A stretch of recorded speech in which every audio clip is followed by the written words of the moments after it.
राधे राधे। जय सिया राम। भक्तों एक मैं शिव जी की कथा बताने जा रही हूँ। भक्तों ध्यान से सुनना कि एक ना गौतम की जो रानी थी वो बहुत सुंदर होती थी भक्तों। जो गौतम की अपना रानी होती थी वो बहुत सुंदर होती थी। और चंद्रमा और सूरज आपस में बातें करते थे। वो इंद्र देवता भी करते थे कि भाई मुझे ये बताना कि किसकी पत्नी ज़्यादा सुंदर है। और इंद्र देवता बोलते थे सूरज भगवान को, तो सूरज भगवान कहते थे कि भाई मेरे को तो पता नहीं है, क्योंकि मेरी सूरज की तेजाई इतनी होती थी कि मैं मतलब देख नहीं सकता, कि बहुत तेजाई होती। फिर इंद्र देवता बोले कि आप चंद्रमा आप बताना कि किसकी पत्नी ज़्यादा सुंदर है। तो ना भक्तों वो कहते हैं कि भाई मैं तो देखता हूँ रात को गौतम की पत्नी बहुत सुंदर है और बहुत पतिव्रता है और सुंदर भी काफ़ी है। तो ना भक्तों फिर ना कहते क्या किया जाए। कहते तीनों की सलाह हुई कि भाई ये अपना चंद्रमा कहते हैं कि भाई रात को पहले भक्तों घड़ियाँ नहीं होती थी, ये कुक्कड़ होते थे। कुक्कड़ जो मुर्गे होते थे वो आवाज़ लगाते थे। फिर लोगों को पता चलता था भाई 4 बजे हैं, अब हम गंगा स्नान करने जाना चाहिए। तो उसने ना चंद्रमा ने आके आवाज़ लगा दी और कुक्कड़ की जो मुर्गा होता उसकी आवाज़ लगाई। अब ना जो गौतम है वो बहुत भक्त होते थे, तो वो अपना कमंडल उठाया और अपना गंगा स्नान करने के लिए चल पड़े। फिर वहाँ पे कमंडल है ना पानी में डुबोया गंगा जी में। तो गंगा जी माँ बहुत क्रोधन हुई, बहुत क्रोध में आके कहती है दुष्ट, तूने मुझे रात को ही जगा दिया, आधी रात को, और तेरे घर कोई छल कपट होने वाला है। तो गौतम वापस घर के लिए आए। तो दरवाजे पे अंजनी खड़ी थी, जो अहल्या की बेटी है, जो गौतम की बेटी थी अहल्या। जो गौतम की बेटी अंजनी थी। कहती पिताजी आप बाहर से आ रहे हो और अभी माता के रूम से कोई निकला है। कोई क्या आप निकले हो? मैंने देखा आप अंदर से को निकले, आपके जैसे ही कोई अंदर से निकला है तो आप तो बाहर से आ रहे हो। और उसने जो अपना है जो कहते गौतम है वो हैरान हो गया, परेशान हो गया। कहता बेटी मैं तो गंगा नहाने गया था और मुझे तो ये लग रहा था कि 4 बजे हैं, तो मैं निकल गया। तो अंदर तो मैं था ही नहीं, अंदर से कौन था? कि पिताजी आप अंदर से निकले, मैंने देखा। तो गौतम को बहुत क्रोध आया। कहता कि फिर मेरी पत्नी एक नापापिन है, दूसरे मर्द को किसी को बुलाया। तो अंदर वो बोले कि भी अहिल्या को बोले कि देवी अंदर से कौन निकला हुआ? मैं तो बाहर से आया, अंदर कौन था आपके साथ? वो कहती स्वामी मेरे को तो नहीं पता, आपका रूप था, मैं तो आपको समझा। तो जो भी है वो आया, माता के साथ दुष्ट कर्म किया, उस माता के रूम में रहा। तो वो माता का बाकी कोई कसूर नहीं था, वो तो पतिव्रता देवी थी। पर वो गौतम कहते कि नहीं तो पापन है। तो वो कहती है नहीं स्वामी मैं तो आपको समझा कि आप हो, कि मैं तो बाहर से आया, नहाने गया था, तो कोई छल कपट हुआ है मेरे साथ। पर ना फिर भी वो शराब देने लगी अपनी। जब शराब देने लगी अहिल्या को, तो अहिल्या को बहुत क्रोधित हुई। तो अहिल्या अपनी बेटी को कहने लगी कि दुष्ट तूने अपने पिता को सब कुछ बता दिया। जा तू भी कुंवारे में माँ बनेगी, बिन ब्याही माँ बनेगी। अपनी पत्नी, अपनी बेटी को और गौतम की पत्नी ने श्राप दे दिया। अब इधर गौतम ने भी श्राप दे दिया। तो वक्तों जब श्राप दिया है अपनी पत्नी को तो वो पत्थर की हो गई, वो तो पत्थर की हो गई कि गौतम ने भी हाथ में जल लिया और श्राप दे दिया अपनी पत्नी को। क्योंकि पहले ना जो होते थे ना भक्त होते थे, उनका श्राप बहुत अटल होता था। वो सिर्फ हाथ में जल लेके श्राप दे देते थे और पत्थर की लकीर होती थी, फिर वो श्राप वापस नहीं लिया जाता था। इधर गौतम की पत्नी ने अपनी बेटी को दे दिया श्राप।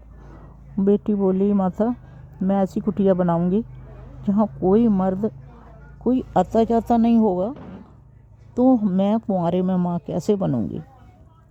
तो वो अपनी एक कुटिया बना के अंजनी माता रहने लगी। एक छोटा सा सुराग बनाया था हवा लेने के लिए, छोटी सी खिड़की बनाई थी और सारी कुटिया एकदम बंद थी। इधर शिव जी और एक भस्मासुर था, वो मतलब बहुत तपस्या करता था शिव जी की।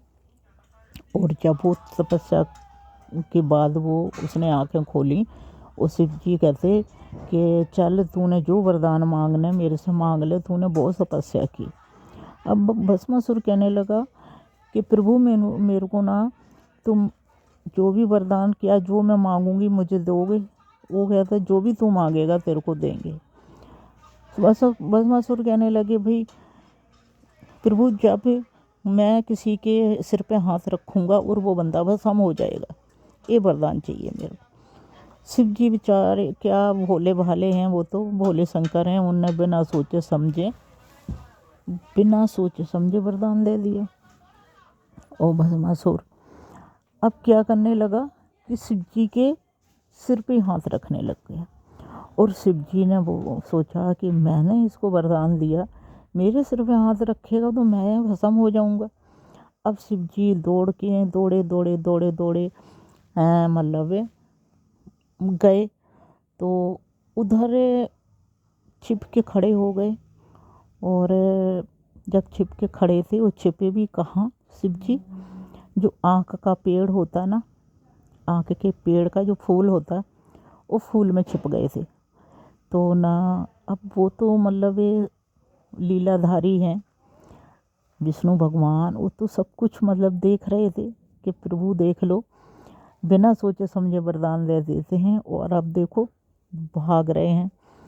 उन्होंने अपनी माता पार्वती का रूप धारण किया और आ गए और कहने लगे, महाराज बाहर निकलो। मैं देखो, वो मतलब पार्वती का रूप रखा था उन्होंने। कहते बाहर निकलो और आओ बाहर निकलो। प्रभु पहले बिना सोचे समझे आप वरदान देते हो, आओ बाहर निकलो। जब बाहर निकले ना, शिव जी भगवान बाहर निकले तो देखते हैं कि जैसे माता पार्वती खड़ी हो। और वो भी काफ़ी साल तपस्या के बाद शिव जी ने अपनी माता पार्वती को देखा नहीं था। देखा तो फिर वो भक्तों उनकी ऊर्जा जो होती जो भी है अपना, वो संभाल नहीं पाए।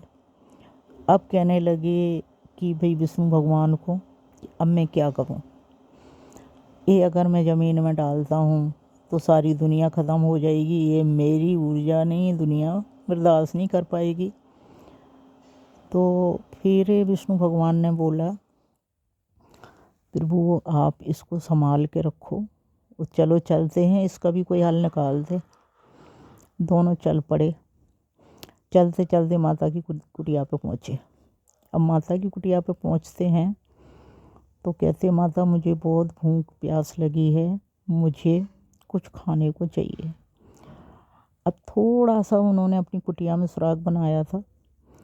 तो वो कहते हैं, भाई माता कहती, बोलो क्या खाओगी प्रभु। शिव जी कहते हैं, विष्णु भगवान कहते हैं कि भाई मैं ऐसे तो खा नहीं सकता, पानी तक नहीं पी सकता, लेकिन आप गुरुदक्षिणा लेते हो तो मैं कुछ खा पी सकता। तो वो कहती, माता कहती, अंजनी कहती कि मैं बाहर निकल नहीं सकती, फिर वो कैसे गुरु दक्षा दोगे मुझे। तो शिव जी बोले माता अपना अंजनी को कि अपना कान करो, जो खिड़की थी वहाँ से हम आपको गुरु दक्षा देता हूँ, फिर आपके यहाँ मैं खा पी सकता हूँ।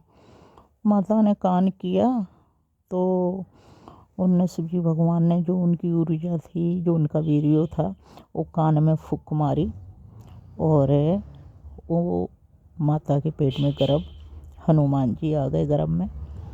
और बस की वो कुंवारे में माँ बन गई, बिन ब्याही माँ बन गई, क्योंकि उधर तो उनकी माता का श्राप था। और वीर हनुमान उनके गर्भ में आ गए।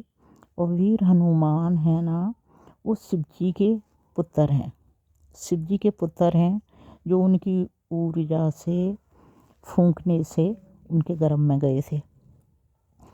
तो ना माता के बस वीर हनुमान पैदा हुए। और भक्तों ये कहानी है और ये देवताओं की कहानी है। हम इंसान हैं ना, जो सुनी है वही मैं बता रही हूँ भक्तों। इनकी लीला कोई नहीं जान सकता, हम इंसान हैं, इन देवताओं की लीला नहीं जान सकते हैं। इनकी बहुत इनकी लीलाएं हैं। क्या शिव जी भगवान हैं, विष्णु भगवान हैं, ये एक ही हैं, और इनकी लीलाएं हैं बहुत से अलग अलग हैं। और भक्तों एक ही शिव हैं, एक ही समझ लो कि श्री राम हैं, कि शिव जी हैं, श्री राम की पूजा करते हैं और श्री राम शिव की पूजा करते हैं। ये ब्रह्मा विष्णु महेश एक ही रूप है, एक ही है। और भक्तों अगर मेरी कहानी अच्छी लगी हो तो लाइक सब्सक्राइब करना। राधे राधे, जय सिया राम।